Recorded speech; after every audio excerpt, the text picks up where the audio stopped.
तो स्वागत है आप सभी का मेरे YouTube चैनल पे जिसका नाम है स्टडी विद रोहित सिंह। और हम लोग आज पढ़ाई करेंगे क्लास 10 हिस्ट्री चैप्टर 2 जिसका नाम है नेशनलिज्म इन इंडिया। क्योंकि बच्चों मैंने आपसे कम्युनिटी पोस्ट में ये सवाल पूछा था कि नेक्स्ट वीडियो किस चैप्टर पे चाहिए, तो आप लोगों ने ये कमेंट करके बताया था कि हिस्ट्री चैप्टर 2। चैप्टर 1 में इस चैप्टर के बाद में पढ़ाऊंगा, पहले चैप्टर 2 पढ़ाई कर लेते हैं क्योंकि आप लोगों का ये डिमांड था कि चैप्टर 2 आप लोगों को पढ़ाई करना है। तो चैप्टर का नाम है नेशनलिज्म इन इंडिया। ये चैप्टर बहुत इंपॉर्टेंट है आपके बोर्ड पॉइंट ऑफ व्यू से। इससे बहुत सारे सवाल आपके बोर्ड एग्जाम्स में आते हैं। बोर्ड पॉइंट ऑफ व्यू से तो ये चैप्टर इंपॉर्टेंट है ही, लेकिन साथ ही साथ इस चैप्टर को पढ़ने के बाद हम अपने देश के बारे में कुछ नया सीखेंगे, जानेंगे, समझेंगे। देश के फ्रीडम फाइट्स के बारे में, स्वतंत्रता संग्राम के बारे में जानेंगे इस चैप्टर को पढ़ने के बाद। लेकिन नेशनलिज्म इन इंडिया पढ़ने से पहले हम लोग समझेंगे सबसे पहले कि नेशनलिज्म क्या होता है। तो चलिए शुरुआत करते हैं नेशनलिज्म से। A defined identity and sense of collective belonging of people living within the specified landmass। इस वर्ड का मतलब समझिएगा। डिफाइंड आइडेंटिटी और सेंस ऑफ कलेक्टिव बिलोंगिंग का मतलब है हर इंसान जो किसी देश में रहता है उसका एक पहचान होता है, एक जैसा पहचान होता है। जैसे एग्जांपल के तौर पे देख लीजिए हमारे देश का झंडा, क्या नाम है उसका? तिरंगा या ट्राई कलर कहते हैं इसको। तो क्या जो तिरंगा है वो देश में रहने वाले किसी एक इंसान का है क्या? किसी एक धर्म के लोगों का है क्या?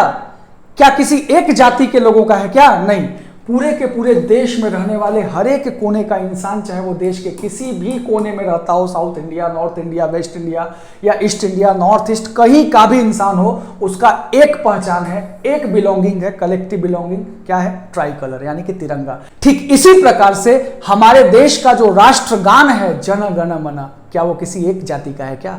क्या वो किसी एक इंसान की बपौती है क्या? नहीं, वो देश में रहने वाले हर एक जाति वर्ग, देश के कोने कोने, हर एक भाषा बोलने वाले लोग, सभी का वो राष्ट्रगान है, यानी कलेक्टिव बिलोंगिंग। यानी एक देश में रहने वाले लोगों का पहचान क्या होता है? एक।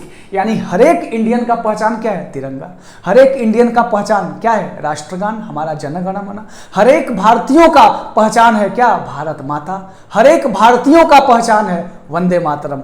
तो कलेक्टिव बिलोंगिंग होता है एक देश में रहने वाले सभी लोगों का, और उनकी राष्ट्रीयता भी उसी देश के अनुसार होती है। जैसे हम भारत में रहते हैं तो हमारी राष्ट्रीयता क्या होगी? भारतीय। हम भारतीय हैं, तो भारत में रहने वाले सभी लोगों का पहचान क्या है? एक जैसा है। अब आगे चलते हैं।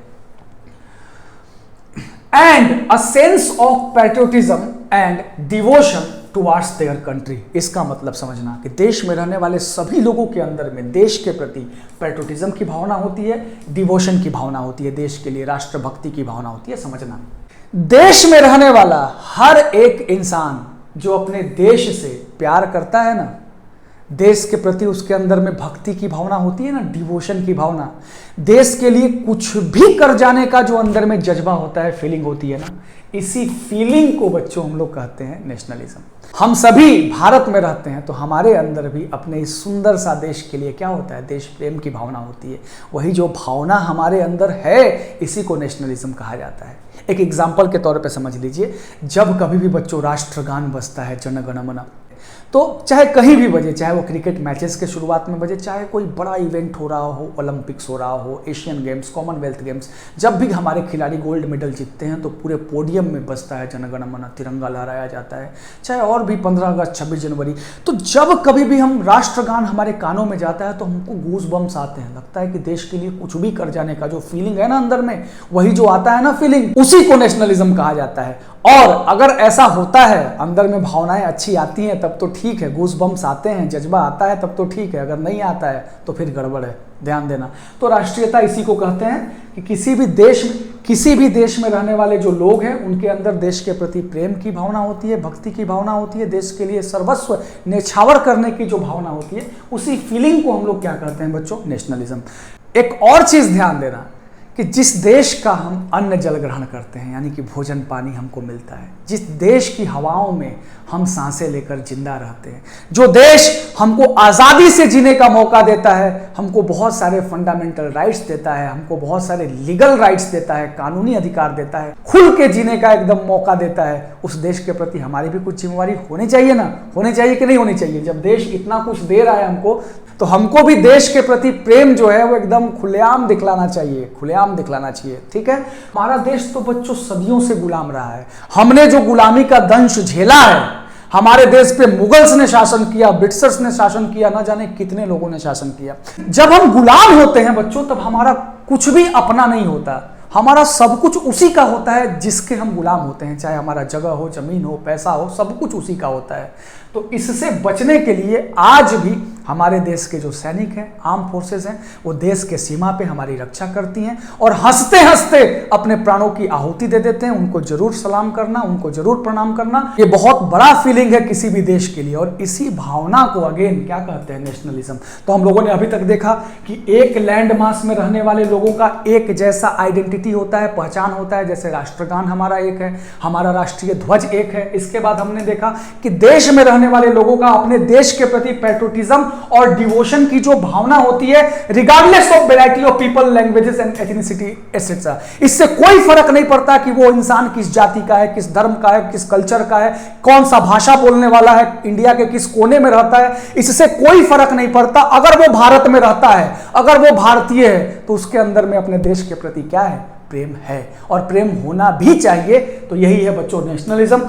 आई होप कि नेशनलिज्म आपको समझ में आ गया, क्योंकि नेशनलिज्म आपको सिर्फ चैप्टर 2 में ही नहीं पढ़ना है, चैप्टर 1 में भी rise of nationalism in Europe पढ़ना है। तो जब आपको नेशनलिज्म समझ में आ जाएगा तो चैप्टर अपने आप समझ में आ जाएगा। एक कॉन्सेप्ट है मेन। अब आगे बढ़ते हैं।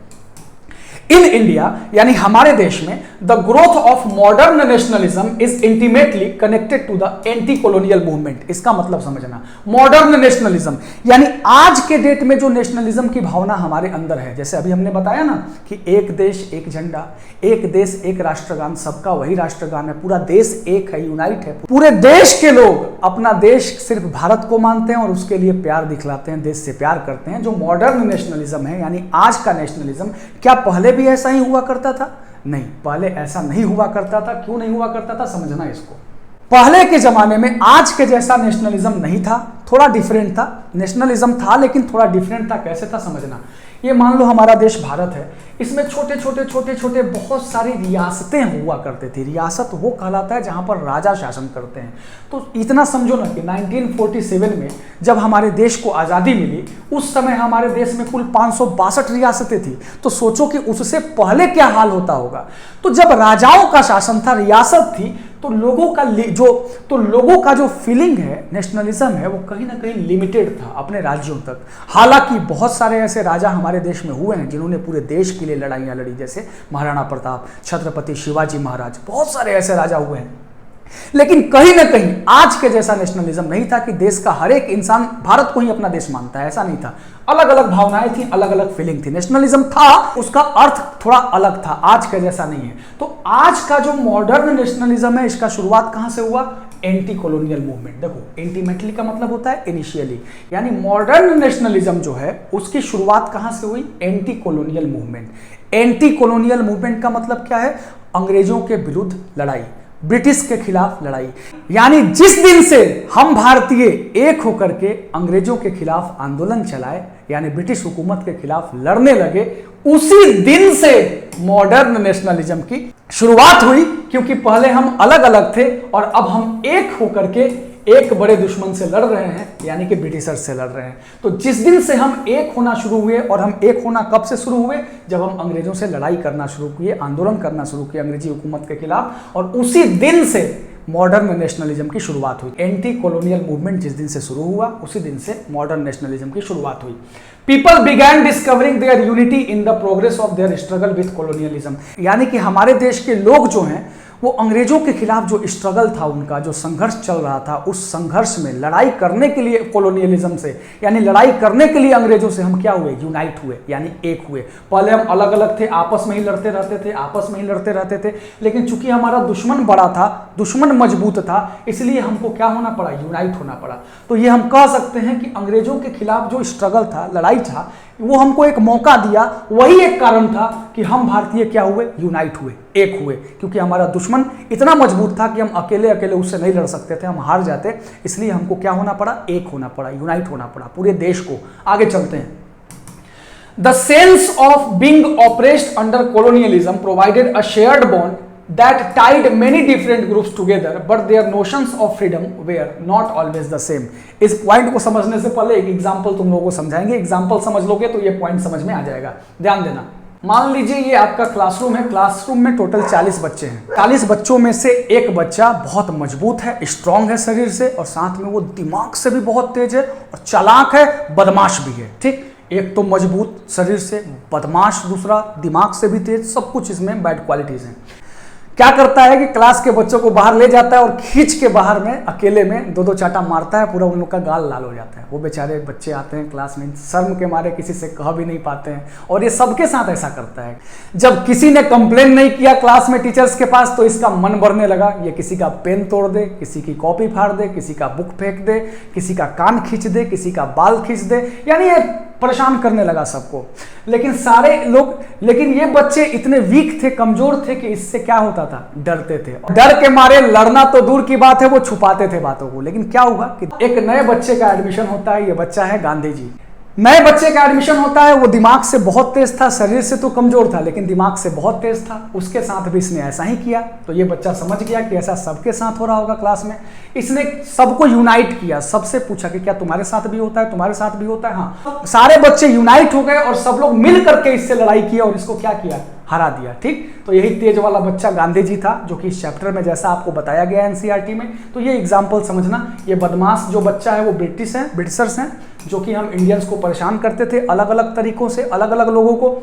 लेकिन उसमें बीच में गांधी जी लौटे हैं साउथ अफ्रीका से और हमारे देश के लोगों को जागरूक करने का प्रयास किए। फिर हम सभी लोग मिल करके अंग्रेजों से लड़ाई किए, और जब हम लोग मिल के लड़ाई किए तो हमारे मूवमेंट में दम था, और धीरे धीरे ग्रेजुअली ब्रिटिशर्स हमारे देश को छोड़ करके फाइनली 1947 में चले गए। लेकिन जब तक हम एक नहीं थे, अलग अलग थे, तो ये हमको सताते रहते थे अलग अलग तरीकों से। तो समझना, the sense of being oppressed under colonialism, यानी कि ब्रिटिश रूल में सभी लोग पीड़ित थे, हमारे देश के सारे लोग पीड़ित थे, परेशान थे, शोषित थे। Provided a shared bond that tied many different groups together, और यही जो परेशान होने का कारण है ना, जब सारे लोग परेशान थे तो सारे परेशान लोग एक हो गए, शेयर्ड बॉन्ड यानी यूनाइट हो गए। But their notions of freedom were not always the same, लेकिन आज़ादी के प्रति जो उनकी धारणा थी वो अलग अलग थी। लोग एक तो हो गए थे एक दुश्मन के खिलाफ, अंग्रेजों के खिलाफ, लेकिन उनका जो नोशन था, धारणा था आज़ादी को लेकर के, वो अलग अलग था। कैसे अलग अलग था, समझना। अंग्रेजों से हमारे देश के लोग अलग अलग तरीकों से परेशान थे। जैसे जमींदारों के परेशान होने का कारण कुछ और था, टैक्स बढ़ना था। हमारे देश के किसानों को परेशान होने का अंग्रेजों से कुछ और कारण था, क्योंकि कितना भी क्रॉप फेलियर हो जाए, ब्रिटिशर्स को उससे कोई फर्क नहीं पड़ता था, उनको उनसे भी टैक्स चाहिए होता था। हमारे देश के वर्कर्स का अंग्रेजों से परेशान होने का कारण कुछ और था, उनको पकड़ करके ले जाते थे बाहर, किसी और जगह पे प्लांटेशन फील्ड में काम कराते थे, घर से उठा के ले जाते थे। हमारे देश के युवाओं का परेशान होने का कारण कुछ और था। हमारे देश के गांवों में जाकर के अंग्रेज जबरदस्ती युवाओं को, यानी कि 17, 18, 20 साल के लड़कों को उठाते थे, तुम्हारे उम्र के लड़कों को, ले जाते थे वर्ल्ड वार में लड़वाने के लिए। सोचो, तो सबके गुस्से का कारण अलग अलग था, तो सबका नोशन क्या होगा, अलग अलग होगा अंग्रेजों से लड़ाई करने का। जब सबके पीड़ित होने का कारण अलग अलग है, तो सबका आजादी का भी जो धारणा है वो क्या होगा, अलग अलग है। लेकिन चूंकि हमारा दुश्मन एक था, तो हम क्या हो गए, एक हो गए। भले ही हमारा जो आजादी का नोशन है वो अलग अलग हो, हमारा मतलब अलग अलग हो, हमारा मकसद अलग अलग हो, लेकिन हमारा दुश्मन कौन था, एक था, और हम सभी क्या हो गए, यूनाइट हो गए। यानी इस पॉइंट में यही बताना चाह रहा है कि सारे लोग पीड़ित थे, तो सारे पीड़ित लोग क्या हो गए, एक हो गए, एक शेयर्ड बॉन्ड आ गया, और हम लोग मिल करके लड़े, किससे, अंग्रेजों से। लेकिन हालांकि हमारी आजादी का जो नोशन है वो अलग अलग था। और क्यों अलग अलग था, ये हम लोग आगे के स्लाइड्स में पढ़ाई करेंगे अच्छे से और डिटेल में। आगे next point, the Congress under Mahatma Gandhi tried to forge this groups together. यानी कांग्रेस किसके अंडर में? महात्मा गांधी के अंडर में। यानी कि महात्मा गांधी उस समय कांग्रेस के एक प्रोमिनेंट लीडर थे। उन्होंने क्या किया?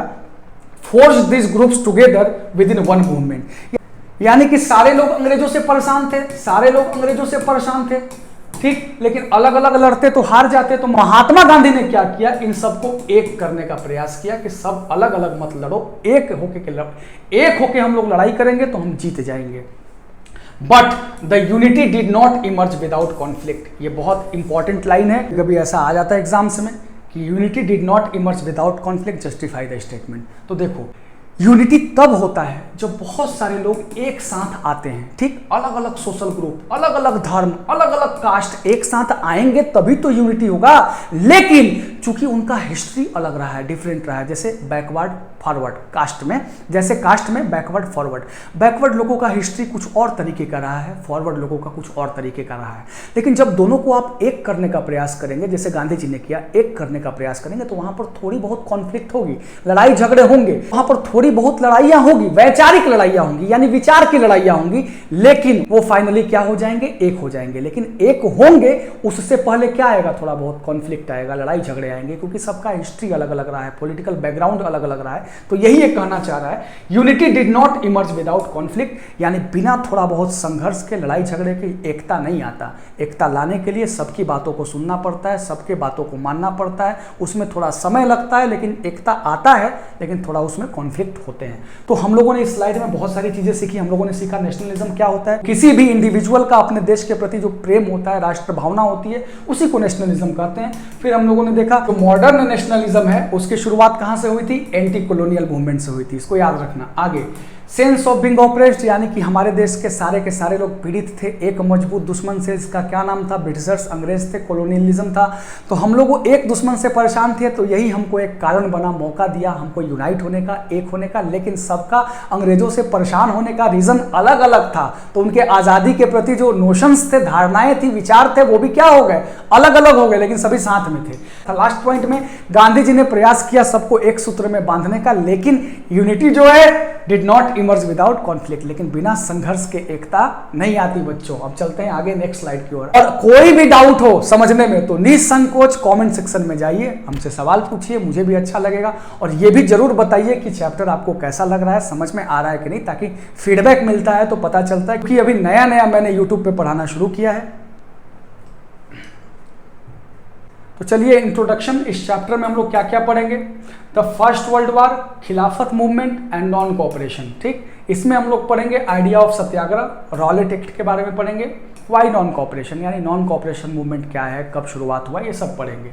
अगला जो टॉपिक है वो है differing stand with the movement. हमने बताया ना कि मूवमेंट देश भर में चल रहा था, लेकिन सबका अंग्रेजों के खिलाफ लड़ने का जो नोशन था वो अलग अलग था। जैसे मूवमेंट इन द टाउन्स, शहरों में किसी और प्रकार का मूवमेंट चल रहा था, कंट्री साइड यानी गांवों में कुछ और तरीके से चल रहा था, प्लांटेशन फील्ड में अलग तरीके का मूवमेंट चल रहा था अंग्रेजों के खिलाफ।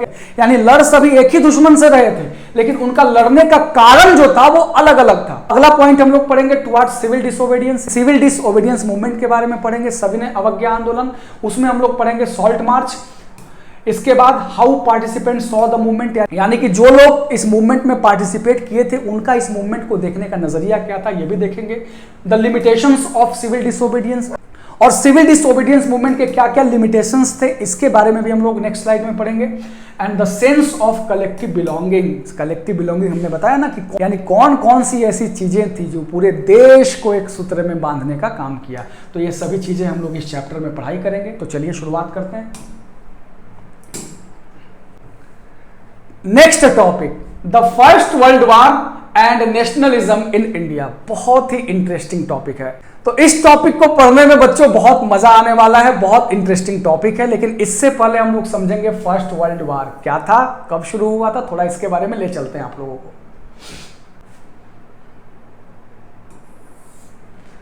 फर्स्ट वर्ल्ड वार कब से कब तक लड़ा गया था?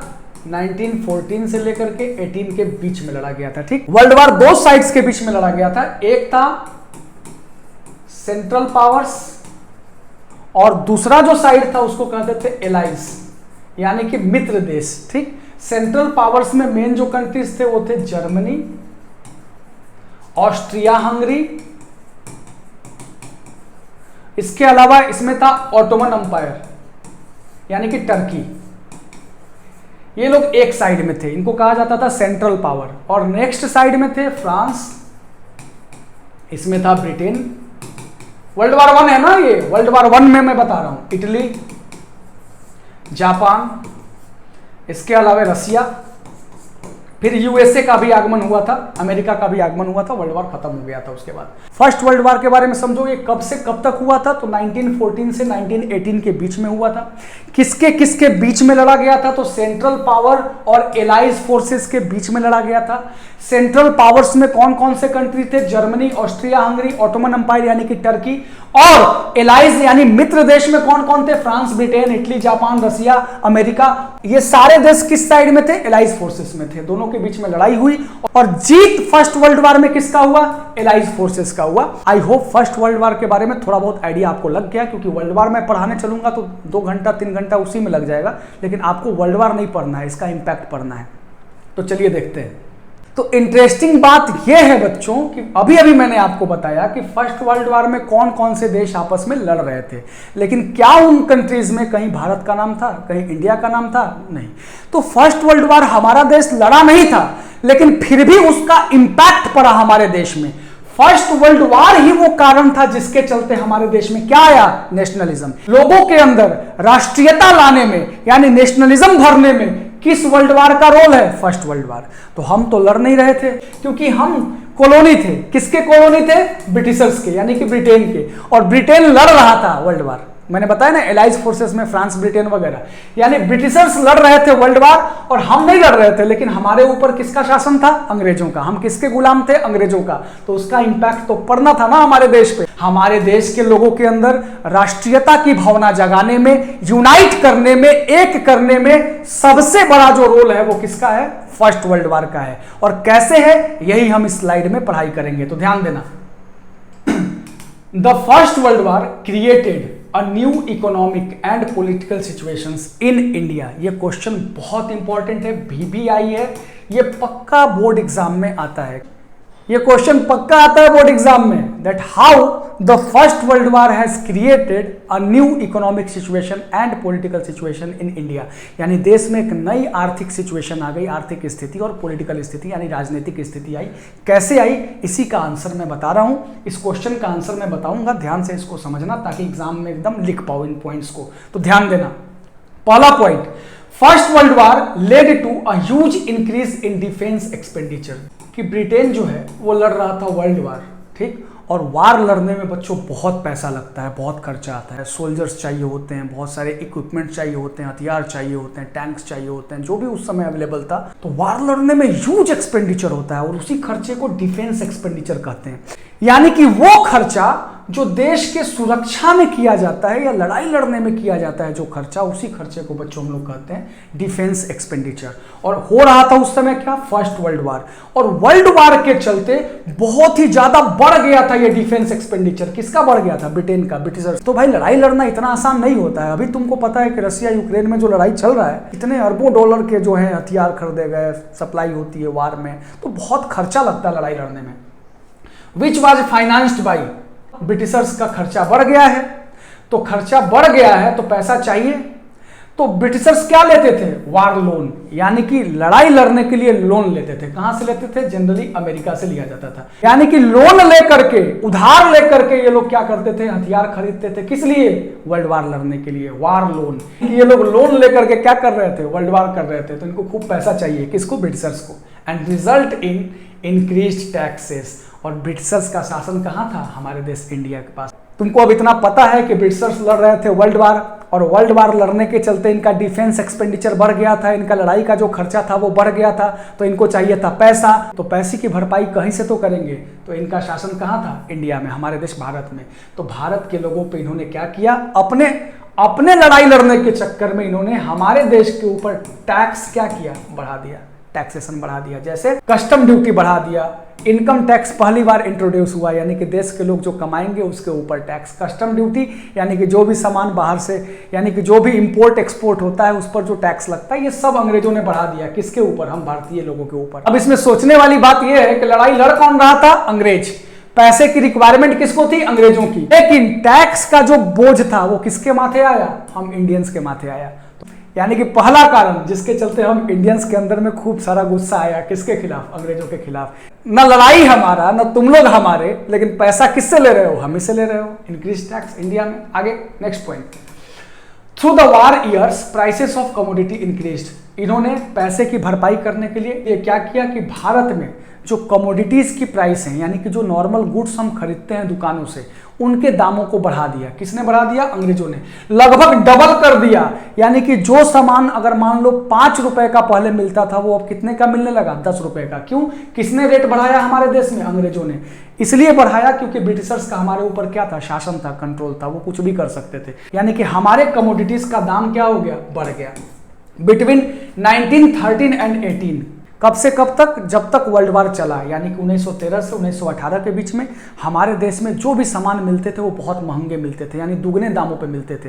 तो बोझ किसके ऊपर पड़ा? हमारे जेबों के ऊपर पड़ा। मान लो उस समय भारत का कोई आदमी 10 रुपया महीना कमाता था तो उसके 8 रुपये लगते होंगे सामान खरीदने में, तो अब उसके कितने लगने लगे? 16 रुपये। लेकिन उसका आमदनी कितना है? 10 रुपया ही। वो कैसे चलाएगा? तो इसलिए extreme, leading to extreme hardship for the common people. अब लोगों के लिए कस्टमरी, भुखमरी का सिचुएशन आ गया, क्योंकि कमोडिटीज का जब दाम बढ़ जाएगा, इसेंशियल चीजों का दाम बढ़ जाएगा, नमक का दाम बढ़ जाएगा, तेल का दाम बढ़ जाएगा, मसालों का दाम बढ़ जाएगा, डबल हो जाएगा, तो एक आम आदमी कैसे खरीदेगा? उसके पास तो पैसा लिमिटेड है। वो तो पहले वाले रेट में ही बेचारा खरीदने में परेशान हो जाता था, उसके पास पैसे कम होते थे, जोड़ जोड़ के रखता था। लेकिन अब रेट डबल हो जाएगा तो वो कहां से खरीदेगा? इसलिए क्या आ गया हमारे देश में? हार्डशिप। यानी सेकेंड पॉइंट में हमने ये देखा कि वर्ल्ड वार लड़ रहे थे अंग्रेज, और वर्ल्ड वार लड़ने के लिए जो उनको पैसा चाहिए था, उस पैसे को लेने के लिए, भरपाई करने के लिए उन्होंने भारत में क्या प्रभाव किया? टैक्स बढ़ा दिया पहले पॉइंट में। दूसरे पॉइंट में भारत में जो कमोडिटीज हैं, यानी कि जो गुड्स हम डेली यूज करते हैं, उनके दामों को क्या किया? बढ़ा दिया, डबल कर दिया। यानी कि सारा का सारा लोड किसके ऊपर आ रहा है? हमारे ऊपर। लड़ाई लड़ कौन रहा है? अगेन अंग्रेज। लेकिन लोड किसके ऊपर आ रहा है? हमारे मत्थे आ रहा है। आगे, villagers where called upon two supply soldiers. गांव वालों को बुलाया गया, किस लिए? क्योंकि अब लड़ाई में चाहिए था इनको सोल्जर, यानी कि सैनिक लड़ने के लिए। इनके पास तो सैनिक थे नहीं। अब देख लीजिए, भारत से सैनिक को भी ले जा रहा है, यानी कि भारत के लोगों को भी ले जा रहा है लड़ाई लड़वाने के लिए वर्ल्ड वार। ठीक, आगे, the forced recruitment in rural areas caused wide spread anger. अंग्रेज करते क्या थे कि भारत के किसी भी गांव वाले इलाके में, कंट्री साइड में जाते थे और गांव में जाकर के जबरदस्ती, फोर्स्ड रिक्रूटमेंट, वहां के 14, 15, 16, 17 साल के युवाओं को जबरदस्ती अपने गाड़ियों में बैठा लेते थे और ले जाते थे ट्रेनिंग देने, लड़ाई लड़ने के लिए। अब सोचो कि जिन बच्चों को ले जाया जाता था, उनके जो पेरेंट्स होते होंगे, उनके जो गांव वाले होते होंगे, बहुत खुश होंगे ना अंग्रेजों से कि ले जाओ ले जाओ। नहीं, बहुत दुखी होंगे। इसलिए भी दुखी होंगे क्योंकि ये लड़ाई हमारी नहीं थी। हम किसके लिए लड़े? हमारा मोटिव क्या होगा लड़ने का? हम किसके लिए लड़ाई लड़ेंगे? लड़ाई अंग्रेजों का, फर्स्ट वर्ल्ड वार अंग्रेजों का, और हमको जबरदस्ती ले जा रहा है लड़ने के लिए, मरने के लिए, देश से दूर। तो गुस्सा आएगा कि नहीं हमारे देश के लोगों को? अब सोचो कि जबरदस्ती तुम घर में बैठे हो, खाना खा रहे हो, और तुमको अंग्रेज उठा करके ले गए कहां? जर्मनी। क्या लड़ने के लिए? वर्ल्ड वार लड़ने के लिए। कैसा लगेगा? क्यों ही लड़ोगे भाई? तो ये भी कारण था, फोर्स रिक्रूटमेंट। यानी लड़ाई उनकी थी, लेकिन उस युद्ध में जो सोल्जर्स की सप्लाई थी वो कहां से होती थी? हमारे देश से सोल्जर्स जाते थे, सैनिक जाते थे। आगे, crops failed in many parts of India during 1918, 19 and 1920, 21। हमारे देश में फैमाइन आ गया था, सूखा पड़ गया था, अकाल आ गया था। उस समय बारिश हुई ही नहीं थी, मॉनसून आया ही नहीं था। ये जान लो कि उस समय क्या, आज भी हमारे देश की मैक्सिमम जो एग्रीकल्चर है वो किसके ऊपर डिपेंडेंट है? मॉनसून के ऊपर। तो बारिश हुई नहीं तो क्रॉप फेलियर हो गया, क्रॉप हुआ नहीं तो लोगों के पास अनाज कम था, resulting in acute shortage of food, जिसके चलते हमारे देश में खाने की कमी हो गई, बहुत ही ज्यादा शॉर्टेज हो गया खाने की। और थोड़ा बहुत जो अनाज पहले का बचा भी था, तो हमारे देश के गवर्नमेंट कौन थी? ब्रिटेन। वो ले जाते थे अनाज को कहाँ? वार में, वार सप्लाई कर देते थे अनाजों का। तो ये भी एक बहुत बड़ा कारण था जिसके चलते हमारे देश के लोगों के अंदर में क्या आया? गुस्सा आया। किसके खिलाफ आया? अंग्रेजों के खिलाफ। Next point, because of the influenza epidemic, हमारे देश में एक एपिडेमिक आ गया था। एपिडेमिक ऐसी बीमारी होती है जिसके चलते एक खास एरिया, एक खास इलाके के लोग उससे अफेक्टेड होते हैं। And famines, 12 to 13 million people perished, यानी कि मर गए। हमारे देश के उस काल में, उस टाइम पीरियड में हमारे देश के 12 से 13 मिलियन पीपल, यानी कि लगभग 1.25 करोड़ लोग हमारे देश में एपिडेमिक से और फैमाइन यानी कि सूखे से मारे गए। अब इतने सारे लोग मारे गए तो लोग किसको रिस्पॉन्सिबल ठहराएंगे? गवर्नमेंट को। और गवर्नमेंट में कौन था? ब्रिटिशर्स। आगे, people hoped that their hardship would end after the war. लोगों ने ये सोचा कि वर्ल्ड वार खत्म हो जाएगा तो हमारा जो हार्डशिप है, यानी कि जो हमारा कष्ट है, दुख है, भुखमरी है, वो भी धीरे धीरे क्या होगा? कम होगा। But that did not happen. लेकिन ऐसा कुछ नहीं हुआ एट दिस मोड। और इसी कारण से अ न्यू लीडर अपीयर्ड, एक नए नेता आए and suggested a new mode of struggle, और लड़ाई करने का, संघर्ष करने का एक नया तरीका निकाला। वो नेता कौन थे? महात्मा गांधी। और नया तरीका क्या था? सत्याग्रह। यही अगले स्लाइड में हम लोग पढ़ाई करेंगे। तो इसीलिए नया पॉलिटिकल सिचुएशन आ, क्योंकि कोई जब रिलीफ हमको नहीं मिला वर्ल्ड वार के बाद, तो हमारे देश में एक नया लीडरशिप आया, नए नेता जैसे महात्मा गांधी आए, और उनका लड़ाई करने का तरीका भी क्या था? नया था। तो नया पॉलिटिकल सिचुएशन कैसे आया समझ गए। और इकोनॉमिक सिचुएशन, हमारे देश में पैसे की तंगहाली आ गई, बदहाली आ गई, पैसा था ही नहीं किसी के पास। तो चलो इसको रिकॉल करते हैं, चूंकि ये बहुत इंपॉर्टेंट है तो एकदम ध्यान देकर समझना, सारे पॉइंट्स को मैं बताऊंगा। सवाल ये है कि फर्स्ट वर्ल्ड वार के चलते हमारे देश में नया इकोनॉमिक सिचुएशन और पॉलिटिकल सिचुएशन कैसे आया, यही आता है सवाल। या ये भी आ सकता है कि फर्स्ट वर्ल्ड वार के चलते हमारे देश में नेशनलिज्म की भावना कैसे आई, यानी कि लोग यूनाइट कैसे हुए। तो पहला पॉइंट क्या लिखोगे? फर्स्ट वर्ल्ड वार में अंग्रेजों का डिफेंस एक्सपेंडिचर बढ़ गया, यानी लड़ने का जो खर्चा है वो बढ़ गया, क्योंकि वो लड़ाई लड़ रहे थे। जिसके चलते अंग्रेजों ने क्या किया? हमारे देश के ऊपर टैक्स बढ़ा दिया।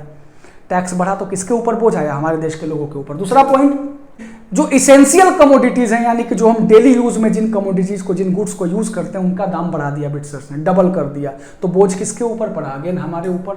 तीसरा पॉइंट में हमने बताया कि फोर्स रिक्रूटमेंट है, यानी हमारे देश के गांव में अंग्रेज जाते थे, जबरदस्ती युवाओं को उठा करके ले जाते थे वर्ल्ड वार लड़ने यूरोप, ठीक। उससे भी हमारे देश, उसके कारण भी हमारे देश के लोगों के अंदर में गुस्सा था अंग्रेजों के खिलाफ। आगे, और जो रहा सहा कसर था वो नेचर ने पूरा किया। हमारे देश में सूखा पड़ गया, अकाल हो गया, क्रॉप फेलियर हो गया, जिसके चलते क्या हुआ? शॉर्टेज ऑफ फूड, यानी खाने की कमी हो गई हमारे देश में। अगला पॉइंट में याद रखना, हमारे देश में एक इन्फ्लुएंजा एपिडेमिक आया था, और साथ ही साथ क्या आया था? फैमाइन, जिसके चलते हमारे देश के कितने लोग मर गए? 12 से 13 मिलियन लोग मारे गए हमारे देश के, मर गए एपिडेमिक से। एपिडेमिक होता है छोटे एरिया में, यानी खास एरिया को प्रभावित करे, उस बीमारी को कहते हैं एपिडेमिक। और जो पूरे वर्ल्ड को यानी कि दुनिया को प्रभावित किया उसको पैंडेमिक कहते हैं। ये डिफरेंस है एपिडेमिक और पैंडेमिक में, जैसे कोरोना पैंडेमिक था, ठीक। आगे, लोगों ने उम्मीद किया कि शायद वर्ल्ड वार खत्म हो जाए तो हमारी ये भुखमरी, हमारी ये परेशानी भी खत्म हो जाए, लेकिन ऐसा कुछ हुआ नहीं। जिसके चलते हमारे देश में नए नेता आए जैसे महात्मा गांधी, और उनका अंग्रेजों के खिलाफ लड़ाई करने का जो तरीका था स्ट्रगल का, वो भी यूनिक था। सत्याग्रह जिसको कहते हैं, अहिंसावादी था। तो इसको भी हम लोग अगले स्लाइड में पढ़ेंगे। आई होप कि ये आपको समझ में आ गया कि फर्स्ट वर्ल्ड वार के कारण हमारे देश के लोगों में नेशनलिज्म की भावना कैसे जागृत थी, क्योंकि हम सारे लोग परेशान थे अंग्रेजों से। तो हम क्या हो गए? यूनाइट हो गए, एक हो गए। किसके खिलाफ? अंग्रेजों के खिलाफ, क्योंकि सारे लोग परेशान थे। और ये उस सवाल का भी जवाब है कि भारत में फर्स्ट वर्ल्ड वार के चलते नया इकोनॉमिक एंड पॉलिटिकल सिचुएशन कैसे अराइज हुआ। ये सारे पॉइंट्स को याद करके लिख दोगे एग्जाम में, तुम्हारा आंसर कंप्लीट हो जाएगा, मार्क्स मिल जाएगा। चलो चलते हैं अगले स्लाइड की ओर। अब जो हम लोग टॉपिक पढ़ने वाले हैं, उस टॉपिक का नाम है द आइडिया ऑफ सत्याग्रह। सत्याग्रह का अर्थ, मतलब हम लोग बहुत ही डिटेल में समझेंगे, अच्छे से समझेंगे। लेकिन सबसे पहले ये जानो ये वर्ड आया कहां से, और इस वर्ड को हमारे देश भारत में किसने इंट्रोड्यूस किया, कौन ले आए। तो इसको ले आने वाले जो शख्स हैं उनका नाम है महात्मा गांधी। और सत्याग्रह कहां से आया भारत में? साउथ अफ्रीका से आया। कैसे आया? देखो फर्स्ट पॉइंट में लिखा हुआ है, Mahatma Gandhi returned to India in January 1915 from South Africa. यानी महात्मा गांधी साउथ अफ्रीका गए थे। साउथ अफ्रीका वो गए थे 1893 में, 1893 में साउथ अफ्रीका गए थे, एक केस लड़ने गए थे। और वो साउथ अफ्रीका में अपने जीवन का 30 साल बिताए। फाइनली 1915 के जनवरी में, यानी जब वो 45 साल उनकी उम्र हो गई थी, तो वो भारत में रिटर्न हुए। यानी कि ये कहना चाह रहा है कि महात्मा गांधी रिटर्न, वापस आए कहां? अपने देश भारत में कब आए? जनवरी 1915 में आए। और कहां से आए? साउथ अफ्रीका से आए। महात्मा गांधी साउथ अफ्रीका गए थे वकालत करने और वहां से एकदम परिपक्व वकील बन करके भारत में लौटे थे। कब? जनवरी 1915 में। आगे, where he successfully fought the racist regime with a novel method of mass agitation called सत्याग्रह। इसका अर्थ समझो। देखो, साउथ अफ्रीका में बहुत ही ज्यादा नस्लीय भेदभाव था। आप लोग क्लास 9th के सिविक्स में पढ़े होंगे, अपार्थाइड एक सिस्टम था। अपार्थाइड क्या था? It is the racial discrimination based on skin colour, यानी कि स्किन के कलर के ऊपर आधारित नस्लीय भेदभाव, यानी गोरे कालों का भेद। कहां पर था? साउथ अफ्रीका में बहुत ही ज्यादा था। क्लास 9th में आप लोग डिटेल में पढ़े हैं कि काले लोगों के साथ कैसा बर्ताव किया जाता था सिविक्स में। फॉट यानी गांधी जी ने लड़ाई लड़ी उस रेसिस्ट रिजाइम से। रेसिस्ट रिजाइम कौन था? जो वहां पर शासन करते थे। जैसे हमारा देश भी कॉलोनी था ब्रिटेन का, उसी तरह से साउथ अफ्रीका भी कॉलोनी था। किसका? ब्रिटिशर्स का। यानी उनके खिलाफ गांधी जी ने लड़ाई लड़ी विथ अ नोवेल मेथड, यानी बहुत ही अच्छे तरीके से मास एजिटेशन, बहुत बड़ा आंदोलन कॉल्ड सत्याग्रह, जिसका नाम क्या था? सत्याग्रह। यानी इस पॉइंट में हम लोगों ने यह देखा कि महात्मा गांधी साउथ अफ्रीका से भारत लौटे। कब लौटे? जनवरी 1915 में। साउथ अफ्रीका में उन्होंने क्या किया था? साउथ अफ्रीका में जो नस्लीय भेदभाव चल रहा था काले और गोरे लोगों के बीच में, यानी काले लोगों को वहां पर सताया जाता था, उसके विरुद्ध गांधी जी ने आवाज उठाया, एक आंदोलन चलाया। और उस आंदोलन का क्या नाम था? सत्याग्रह। उस वेपन का क्या नाम था? सत्याग्रह। और अब गांधी जी इंडिया आए तो इस वेपन को अपने साथ में लेकर के आए अपने देश भारत में। अब चलते हैं आगे नेक्स्ट पॉइंट की ओर। अब हम लोग समझेंगे सत्याग्रह क्या होता है। तो देखो, ये हिंदी शब्द है। सत्याग्रह दो शब्दों के मेल से बना है। पहला तो है सत्य और दूसरा है आग्रह। सत्य मतलब तो जानते हो सच्चाई, ट्रूथ, और आग्रह का मतलब होता है प्रयास करना या पावर, यानी कि बल, जिद करना। अब समझो सत्याग्रह का शाब्दिक अर्थ क्या होगा? सत्य एवं न्याय के लिए शांतिपूर्ण प्रयास करना या शांतिपूर्वक जिद करना, सत्य के लिए जिद करना या प्रयास करना या सत्य के लिए बल देना, इसी को कहा जाता है बच्चों सत्याग्रह। आई होप कि आप लोग इसका शाब्दिक अर्थ समझ चुके हैं कि सत्याग्रह है क्या। मतलब किसी भी परिस्थिति में अपने को सत्य का साथ नहीं छोड़ना है। देखिए होता क्या है, समाज में बहुत सारी बुराइयां होती हैं, अन्याय होता है, लोगों के ऊपर अत्याचार होता है, यानी गलत होता है। तो उन सभी गलत तरीकों से लड़ाई लड़नी है हमको। लड़ाई लड़नी है लेकिन शांतिपूर्ण तरीके से, अहिंसावादी विचारधारा से लड़ाई लड़नी है। यानी कि अन्याय के खिलाफ हम लड़ेंगे लेकिन हिंसा नहीं करेंगे, यानी उसको मारेंगे पीटेंगे नहीं, लाठी डंडा नहीं उठाएंगे। हम आवाज उठाएंगे अन्याय के खिलाफ, अत्याचार के खिलाफ, स्ट्रांगली आवाज उठाएंगे चाहे जो हो जाए, लेकिन हिंसा नहीं करेंगे, यानी शांतिपूर्ण तरीके से हम आवाज उठाएंगे। इसी को कहा जाता है बच्चों सत्याग्रह। इसको पैसिव रेजिस्टेंस भी कहा जाता है। एक्टिव क्या हो गया? मान लो दो लड़के हैं, इसने इसको एक चांटा मारा, इसने भी इसको दो चांटा दे दिया, इसको एक्टिव रेजिस्टेंस, यानी अगर किसी ने हमको सताया तो हम भी उसको मार दिए, यानी कि हमने रेजिस्ट किया, एक्टिवली रेजिस्ट किया। लेकिन पैसिव क्या है? इसने मुझे मारा, ठीक, इसने मुझे मारा लेकिन मैं इसको मारूंगा नहीं, मैं इसके अंतरात्मा में सत्य का दर्शन करा दूंगा। इसी को कहते हैं बच्चों सत्याग्रह। यही हथियार गांधी जी साउथ अफ्रीका से लेकर के कहां आए थे? हमारे देश भारत में। ठीक, अब चलिए देखिए सत्याग्रह क्या है।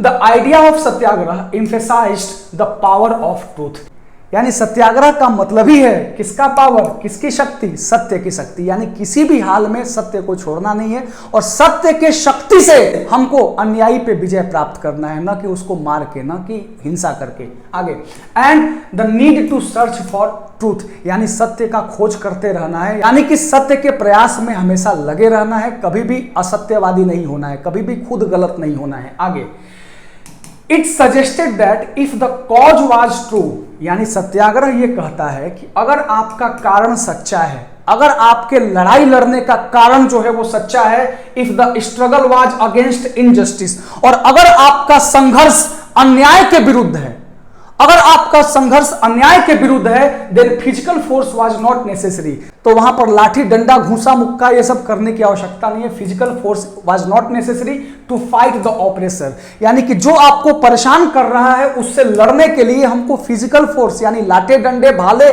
बंदूक गोली की आवश्यकता नहीं है।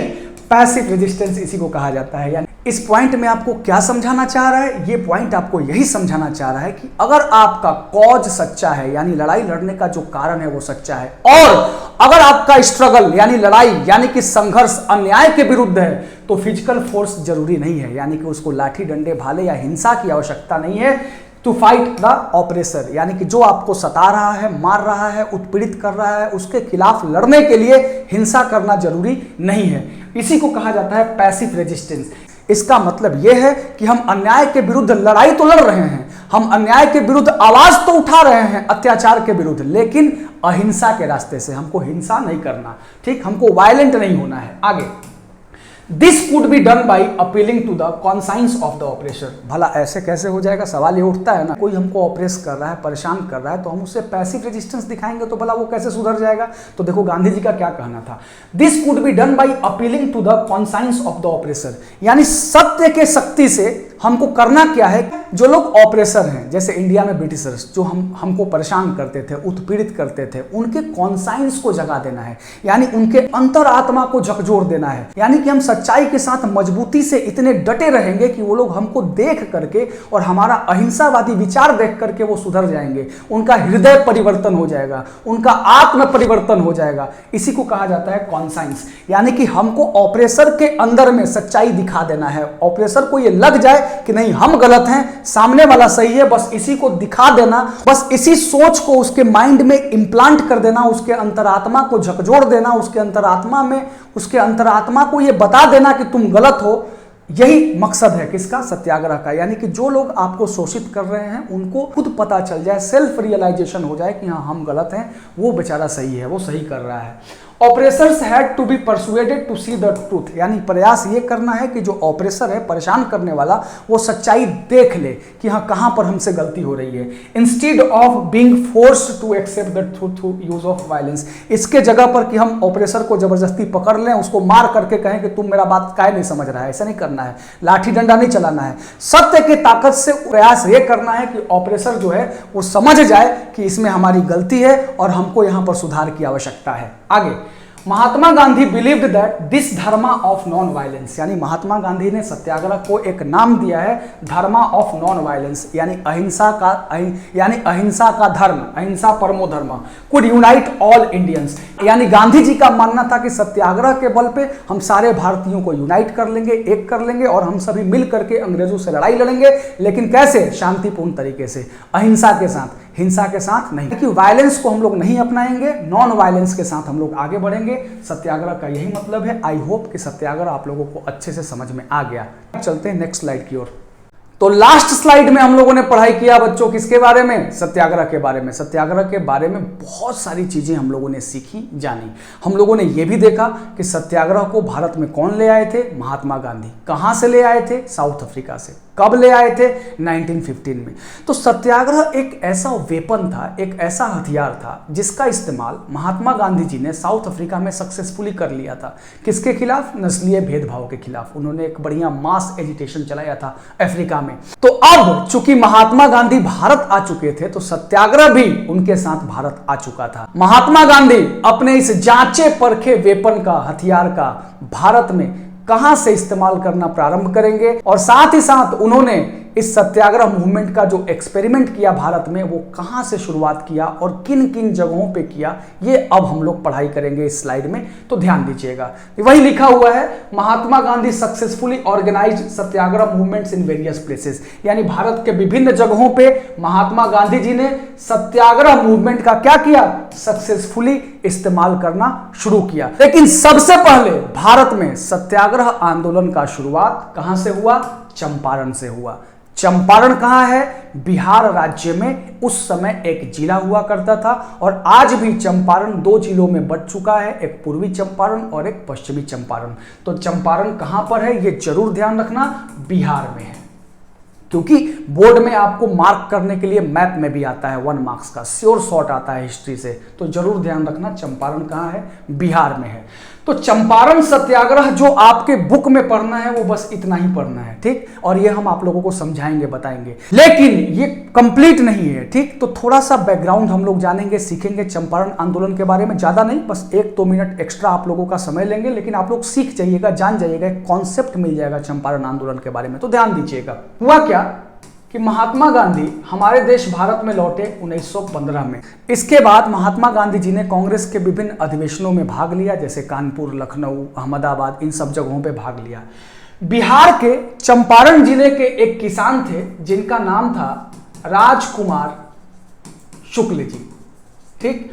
और ये बहुत ही सीधे साधे व्यक्ति थे, सरल व्यक्तित्व था इनका, और ये परेशान थे। क्यों परेशान थे? क्योंकि अंग्रेजों की ऑपरेसिव प्लांटेशन सिस्टम, यानी बिहार में क्या होता था समझिए, हर किसान को अपने जमीन के 15% हिस्से पे एकदम फोर्सफुली, जबरदस्ती नील की खेती करनी पड़ती थी। नील मतलब इंडिगो। नील जानते होंगे, सफेद कपड़ों में सफेदी का चमकार लाने के लिए नील का इस्तेमाल किया जाता है। आप लोग जानते होंगे नील, बहुत सारे एड्स भी आते हैं नील का। तो वही इंडिगो की खेती जबरदस्ती ब्रिटिशर्स करवाते थे। कहां? बिहार में, किसानों से। सबसे पहली समस्या तो ये कि बिहार का जनसंख्या शुरू से थोड़ा ज्यादा रहा है और जो खेती के लायक जमीन है वो कम रहा है, ठीक। तो खाद्यान्न फसलें, जैसे मान लो चावल गेहूं का खेती ना करके हम अपने जमीन के एक हिस्से पे नील की खेती कर दें, तो वो हिस्सा तो हमारा बेकार हो गया, क्योंकि हमने वहां नील की खेती की है, नील तो हम खाएंगे नहीं। और बिहार में उन फसलों का ज्यादा महत्व है जो खाद्यान्न फसलें हैं, जैसे चावल गेहूं वगैरह।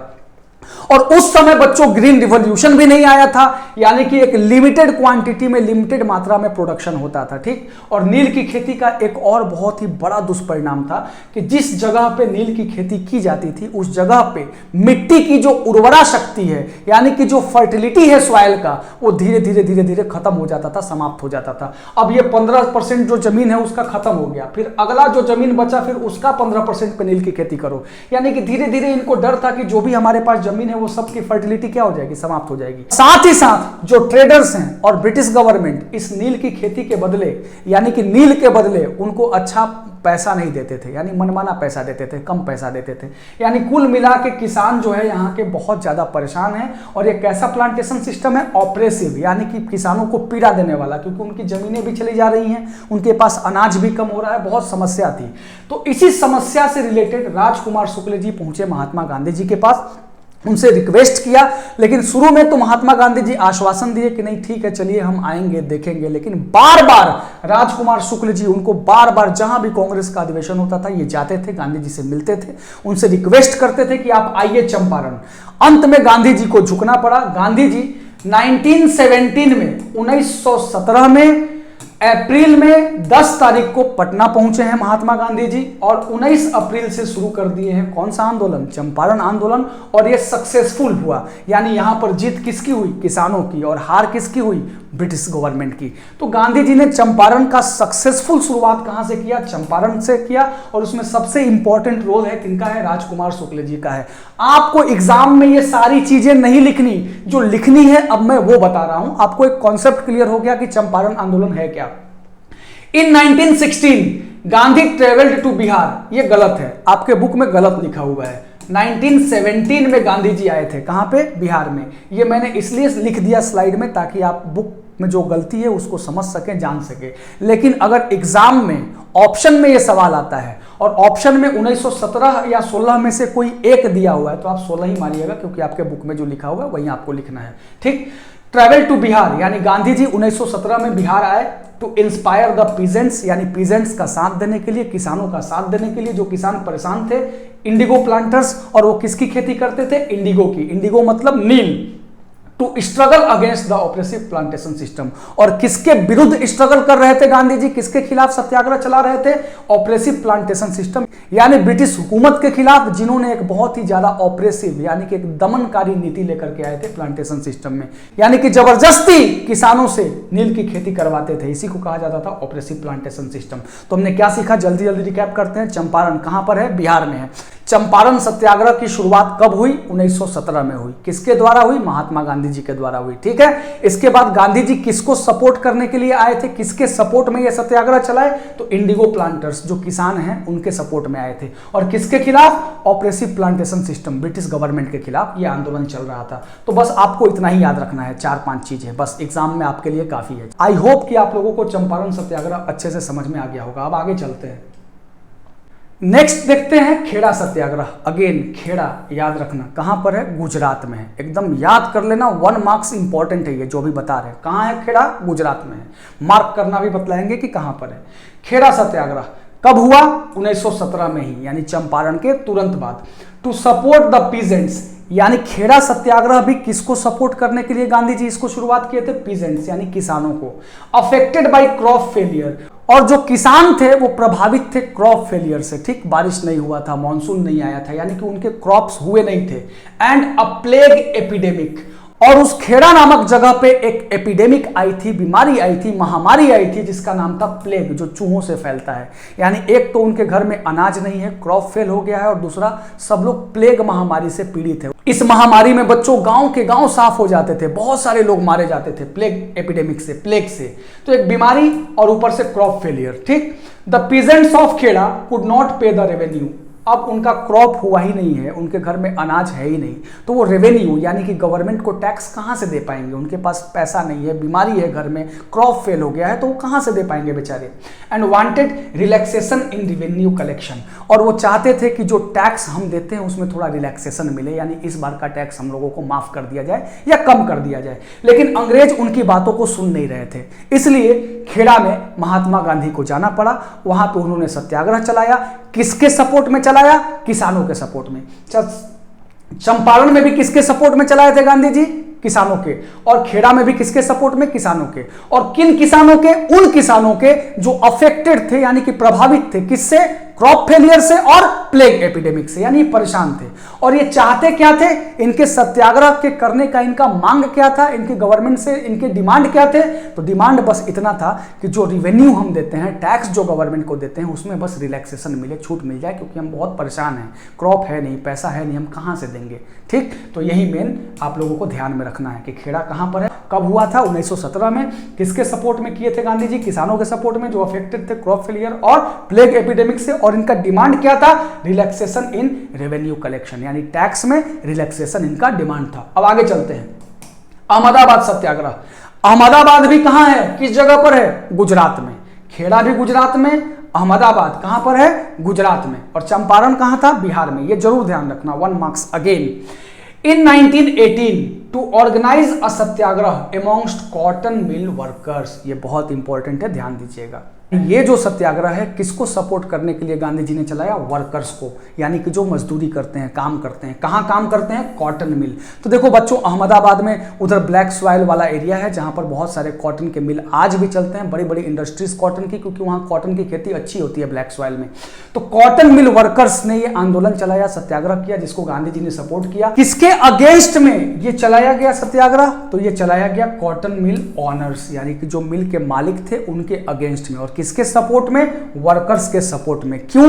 क्योंकि मैंने आपको बताया कि वर्ल्ड वार के समय में जो कमोडिटीज की प्राइस थी, यानी कि जो दाम था, वो लगभग डबल हो गया था, पूरा बढ़ गया था। और इनकी सैलरी उतनी ही फिक्स थी, जो जिससे कि ये अपने घर का पालन पोषण नहीं कर पा रहे थे। तो इनका बस इतना मांग था कि थोड़ी सी उनकी जो सैलरी है, वेज है, उसको क्या कर दिया जाए? बढ़ा दिया जाए। तो अगेन अहमदाबाद कहां पर है? गुजरात में है। अहमदाबाद सत्याग्रह गांधी जी ने कब शुरू किया? 1918 में। किसके सपोर्ट में शुरू किया? कॉटन मिल वर्कर्स, यानी मजदूरों के सपोर्ट में। और किसके अगेंस्ट में? Cotton mill honours. क्यों किया? ताकि इनकी जो सैलरी है वो क्या कर दिया जाए? बढ़ा दिया जाए। क्यों बढ़ा दिया जाए? क्योंकि जो प्राइसेस ऑफ कमोडिटीज थे वो धीरे धीरे क्या हो रहे थे? बढ़ रहे थे। बस इतना ध्यान में रखिएगा। आई होप कि आपको ये तीनों सत्याग्रह, चंपारण, खेड़ा और अहमदाबाद, आपको समझ में आ गया। ये इंडिगो प्लांटर्स ध्यान रखिएगा चंपारण में। यहाँ पर किसान जो प्रभावित थे प्लेग एपिडेमिक से और क्रॉप फेलियर से, और यहाँ पे कॉटन मिल वर्कर्स, इनके सपोर्ट में चलाया गया। बस इतना आपको याद रहेगा, ध्यान में रखिएगा, तो एग्जाम में आप अच्छे से लिख लीजिएगा, फुल स्कोर करिएगा। अब चलिए चलते हैं बहुत इंपॉर्टेंट टॉपिक, जो मैप है, ये आता है लोकेट करने के लिए कि चंपारण कहाँ है, खेड़ा कहाँ है, अहमदाबाद कहाँ है, ये पक्का आता है हिस्ट्री से, मैप में, एग्जाम्स में आता है। तो चलिए 1-2 मार्क्स और क्लियर कर लेते हैं आपका। तो चंपारण सबसे पहले देखिए, इसको मार्क कहाँ करना है मैप में, ये बिहार है, ठीक, बिहार में है चंपारण, इतना पता है। ये यूपी है, यहाँ पर नेपाल है, ठीक। नेपाल यूपी इसलिए लिखे हैं क्योंकि बिहार में तो आपको चंपारण मार्क करना है, ठीक है, लेकिन किससे सटे, यूपी से सटे और नेपाल से सटे, इस जगह पे आपको मार्क करना है। अगर आप मार्क कर देंगे तो आपको 1 नंबर मिल जाएगा। चंपारण बिहार में है, ठीक, लेकिन बिहार में इधर उधर मार्क नहीं करना है। कहाँ करना है, नेपाल से अंदर बिहार में और यूपी से भी थोड़ा सा, नेपाल से सटे बिहार में और यूपी से सटे बिहार में आपको मार्क करना है। आगे खेड़ा, खेड़ा भी गुजरात में है और अहमदाबाद भी गुजरात में है। खेड़ा आपको मार्क करना है इस जगह पे, ठीक, यानी कि ओशियन से ज़्यादा दूर नहीं है, बस यहाँ पे आपको खेड़ा मार्क करना है। और खेड़ा से थोड़ा सा ऊपर है अहमदाबाद। ये दोनों याद रखिएगा। ए पहले आता है, के बाद में आता है, तो जो पहले आता है वो ऊपर रहेगा और जो बाद में के आता है तो वो नीचे रहेगा। तो यहाँ पर अहमदाबाद ऊपर में है, यहाँ पर खेड़ा है।